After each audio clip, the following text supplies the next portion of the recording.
ప్రస్తుతం గాంధీ భవన్ లో కాంగ్రెస్ సీనియర్ నేత జగ్గారెడ్డి మాట్లాడుతున్నారు. ఇప్పుడు లైవ్ చూద్దాం. కాదు వచ్చిన ఇది ఎన్ని రోజులకు మనము ఈ ఆరోగ్యశ్రీ సెకండ్ రెండు రోజులకే కదా అలా చిన్న 2 days 2 రోజులకే 48 hours ఆరోగ్యశ్రీ స్టార్ట్ అయింది. ఉచిత బస్సు ఆరోగ్యశ్రీ ఆరోగ్యం ఇంపార్టెంట్ స్టార్ట్ ఉచితము స్టార్ట్ ఇంకా మిగతా 4 తయారవుతున్నాయి. ఇందిరమ్మలు ధర అచ్చా నేను ఒకటి అడుగుతున్నా కేటీఆర్ గారు హరీష్ రావు గారు నేను చాలా విషయాలు ఉన్నాయి. మీడియా ఈరోజు కోఆపరేట్ చేయాలి. ప్రభుత్వం మా ముఖ్యమంత్రి గారు మా క్యాబినెట్ మా డిప్యూటీ సీఎం ఏం చేస్తున్నారు, కాంగ్రెస్ పార్టీ ఏమి ప్రజలకు తెలపాల్సిన బాధ్యత ఆయన వర్కింగ్ ప్రెసిడెంట్గా కాంగ్రెస్ పార్టీగా మాకున్నది. చిన్న మా సీనియర్ నాయకుడు ఉన్నాడు. మా మీడియా నేను రిక్వెస్ట్ చేస్తున్నా, దయచేసి ఈరోజు మీరు ఆల్ ఛానల్స్ మాకు కోఆపరేట్ చేయండి, సహకరించండి. మా వాయిస్ని జనాలు వినేటట్టుగా మీరు లైవ్లు ఇవ్వండి. ప్రజలకు కూడా తెలవాలి ఇవి చాలా విషయాలు. నేను అడుగుతున్నా కేటీఆర్ని హరీష్ రావుని అడుగుతున్నా, 9 ఏళ్ల కాలంలో ఈ రాష్ట్రానికి ముఖ్యమంత్రి రేవంత్ రెడ్డి ఆయన కొన్ని రోజుల్లోనే ప్రజాపాలన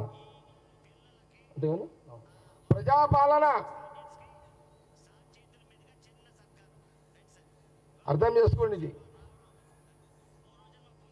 9 ఏళ్ళు కేసీఆర్ పాలన అన్నారు, ప్రజాపాలన అనలే. కాంగ్రెస్ వచ్చిన తర్వాత రేవంత్ రెడ్డి ముఖ్యమంత్రి అయిన రేవంత్ రెడ్డి పరిపాలన అనలే, ప్రజా పరిపాలన అన్నాడు రేవంత్ రెడ్డి ముఖ్యమంత్రి గారు. ప్రజలారా గమనించండి, మీరు కేసీఆర్ పరిపాలన అనలే. ఈ జ్ఞానం కూడా మీకు లేదు. ఈ జ్ఞానం కూడా మీ నాయనకు లేదు, నీ కొడుకుకు లేదు, నీ మేనన్నుకు లేదు, నీ బిడ్డకు లేదు, నీ ఖాందానికే లేదు ఈ జ్ఞానం. ప్రజలు ఇచ్చిన పరిపాలన ప్రజలంటావా, నీ కుటుంబం అంటావా? ఈరోజు ఇందిరమ్మ ఇల్లు దరఖాస్తు ఇస్తున్నారు ప్రజలు పడి ఊర్లల్లో 2500 కోసం దరఖాస్తు ఇస్తున్నారు అన్న, రేషన్ కార్డు కోసం ఇస్తున్నారు.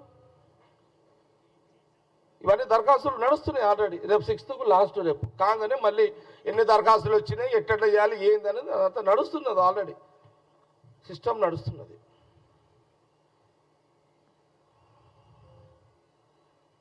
మరి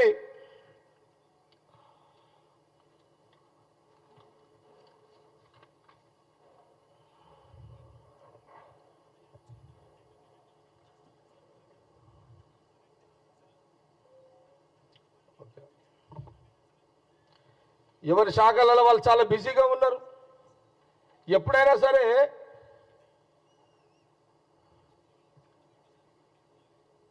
ఇప్పుడు మా మంత్రులు, మా డిప్యూటీ సీఎం, మా మంత్రులు, సీఎం గారు ఎవరి శాఖలలో వాళ్ళు బిజీ ఉన్నారు. ఇప్పుడు స్వతంత్రంగా నేను మొన్న కూడా ఒకసారి చెప్పిన, మా మంత్రులకి ఇప్పుడు రాత్రిపూట ఇంటికి పోయే టైం కూడా లేదు. ఇప్పుడు ఇంటికి పోయే టైం లేదు. 9 ఏళ్ల పరిపాలన వచ్చింది. కార్యకర్తల దగ్గర సంతోషం వ్యక్తపరచుకోవడానికి సంబరాలు చేసుకోలేకపోతున్నారు. ఊర్లకి ఇంకా అంటే 9 ఏళ్ల తర్వాత కాంగ్రెస్ పార్టీ సంబరాలు చేసుకుంటలేము మేము. ఈరోజు సెక్రటరియట్లో మా మంత్రులు ఎంటైర్ మా క్యాబినెట్ అందరు సీనియర్లే, చాలామంది పెద్ద నాయకులు, వాళ్ళందరూ కూడా 9 ఏళ్ళు సెక్రటరియట్లో ఉన్న బెంచీలు, బల్లలు, కుర్చీలు, ఆ కంప్యూటర్లు అన్ని బూసు పట్టి ఉన్నాయి. 9 ఏళ్లలో పరిపాలన లేదు. ముఖ్యమంత్రి సెక్రటరియట్కి పోయింది లేదు ఆ రోజులలో కేసీఆర్. అవన్నీ బూజు పట్టిపోయినాయి 9 ఏళ్లలో. మొన్న సీఎం రేవంత్ రెడ్డి మా క్యాబినెట్ అయిన తర్వాత అవన్నీ దులుపుడికే చాలా టైం పడుతున్నది. అన్న ఫైల్ అన్ని ఇట్లా దుమ్ము వస్తున్నది. 9 ఏళ్లలో ఒక్క ఫైల్ చూడలే కదా. ఇప్పుడు వాళ్ళ దుమ్మంతా దులపాలి, ఇటు ప్రజలను పరిపాలించాలి. ప్రజల కష్టాలను చూడాలి. ఇది మా యొక్క క్యాబినెట్, మా మంత్రులందరూ అన్ని శాఖల మంత్రుల పనిచేస్తున్నారు. మొన్ననే ఇది కాళేశ్వరం బ్రిడ్జికి పోయే బ్రిడ్జ్ స్తంభం మేడిగడ్డ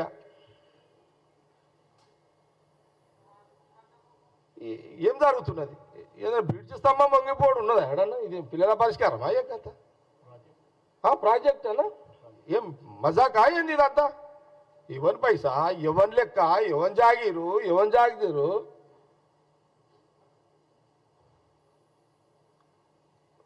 ఎప్పుడైనా కాంగ్రెస్ పరిపాలనలో డ్యాములు కట్టిన ఏమన్నా ఊసిపోయాడు, స్తంభాలు ఊసినట్టు కనబడ్డది? ఎప్పుడన్నా క్రాక్లు వచ్చినట్టు కనబడ్డది ఎడన్నా?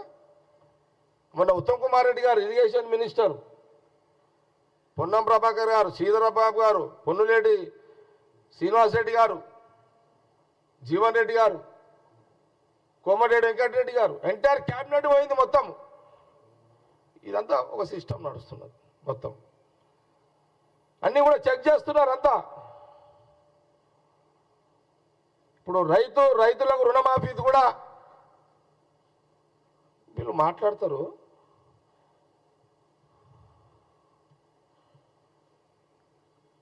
మీరు ఈ రుణమాఫీ మీద మాట్లాడే నైతిక హక్కు అటు కేసీఆర్ గారు కానీ ఇటు కేటీఆర్కి హరీష్ రావుకు ఉందా? మీరు మనుషులేనా అసలు? మీద నోరా లేకపోతే ఇంకేదన్నా? అది నోరా మోర్యా? నోరు అయితేనేమో శుభ్రంగా మాట్లాడవచ్చు, మోరు అయితేనేమో మురికి ముచ్చట్లేనా మీకు? మీరా 2 లక్షల రైతు రుణమాఫీ 25 రోజులు అయ్యింది. మీరు ₹1,00,000 4 ఏళ్ళు టైం తీసుకున్నారు, 4 కిస్తీలు. 1,00,000 మాఫీ కాలేదు, మళ్ళీ ₹1,00,000 మిత్తి అయింది. ఈడనేమో ఇక్కడ మాకేమైనా ఖజానా ఉంచిపోయినారు మీరు? పెద్ద పెద్ద రంధ్రాలు చేసిపోయారు. ఖజానా ఇచ్చినారా మీరు మాకు? కేసీఆర్, కేటీఆర్, హరీష్ రావు ఏమని ఈడ పెద్ద పెద్ద పెద్ద గుంతలు తవ్విపోయారు ఈడ మీరు. మా ఫైనాన్స్ మినిస్టర్ డిప్యూటీ సీఎం నెత్తి వాళ్ళ కొట్టుకుంటున్నాడు. ఇదేం పంచాయతీ రా నాయన? ఈ 6 లక్షల పంచాయతీ ఏంటి? ఇప్పుడు ఈ 6 లక్షలు ఎట్లా? ఈ 6 లక్షల కోట్లు అభివృద్ధికి ఎప్పుడైనా మనం ఒక దందా చేస్తాం, ఒక బిజినెస్ చేస్తాం. బిజినెస్ ₹1,00,000 పెట్టి మీరు కూడా ఆలోచన చేయండి. జర్నలిస్టులు కానీ, మేధావులు కానీ, తెలంగాణ ప్రజలు ఆలోచన చేయండి. ₹1,00,000 పెట్టి ఒక బిజినెస్ స్టార్ట్ చేస్తాం. ఎందుకోసం చేస్తాము? ₹1,00,000 మీద ఒక 10,000 అన్న 20,000 లాభం వస్తే నెలకు దాన్ని మిత్తి కట్టుకోవాలి. ₹1,00,000 మిత్తి కట్టుకోవాలి. బిజినెస్ తెచ్చింది మిగతాది పిల్లలు నడుపుకోవాలి. ఇది కదా సిస్టమ్. ఎవరన్నా అడిగితే చెప్తావు నువ్వు. ఛాయ్ అమ్ముకునే మన తమ్ముడు ఎవడో రోడ్డు మీద ఉన్న ఇడ్లీ బండి తమ్ముడు అడిగినా చెప్తాడు, ఏనాయనా నువ్వు ఎంత తెచ్చుకున్నావు అప్పంటే, అరటిపళ్ళ దుకాణం నేను 50,000 మిత్తి తెచ్చుకున్నా సార్, ఇంట్రెస్ట్ పోగా ఇంట్రెస్ట్ కట్టేస్తా, మళ్ళీ అసలు ఇంత కడతా, మళ్ళా ఇంత పిల్లలకి ఇంత తీసుకోపోతా అని మన రోడ్డు మీద మనం టీ స్టాల్స్ ఆడేయడం మనం అడిగితే చెప్తారు ఎవరైనా. మేము అడుగుతున్నాం, కాంగ్రెస్ పార్టీ అడుగుతున్నాం, మా గవర్నమెంట్ అడుగుతున్నారు, సీఎం రేవంత్ రెడ్డి, మా ఫైనాన్స్ మినిస్టర్ అడుగుతున్నారు. నువ్వు 6 లక్షలు అప్పు తెచ్చినావు ఓకే. ఇక కాంగ్రెస్ ప్రభుత్వం అధికారంలోకి వచ్చిన తర్వాత ప్రస్తుతం జగ్గారెడ్డి మాట్లాడుతున్నారు. చేసిన అప్పుల గురించి ఆర్థిక సిబ్బంది అంతా కూడా తలమునకలవుతున్నారనే విషయాన్ని జగ్గారెడ్డి స్పష్టం చేస్తూ వచ్చారు. బీఆర్ఎస్ ప్రభుత్వం, గత ప్రభుత్వం సంబంధించి